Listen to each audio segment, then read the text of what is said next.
begin the flip sequence that'll culminate with landing on the landing pad in Boca Chica.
Third time's a charm, as the saying goes. We've had a successful soft touchdown on the landing pad.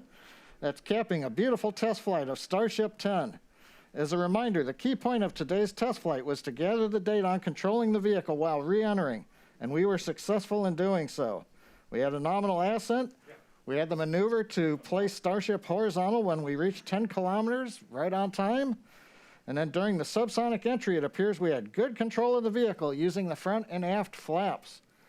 And as we approached the landing pad, we successfully lit the 3 Raptor engines to perform that flip maneuver. And then we shut down 2 of them and landed on the single engine as planned, a beautiful soft landing of Starship on the landing pad at Boca Chica. Also, a congratulations to the Starship team in Texas. They've steadily increased the test launch cadence over the course of the program and have delivered some of the most exciting test flights many of us have seen in a long time.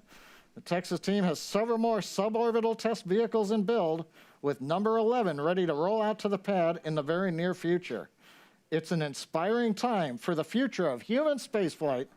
Thanks for joining us today, and we hope you'll join us for the next test flight of Starship 11.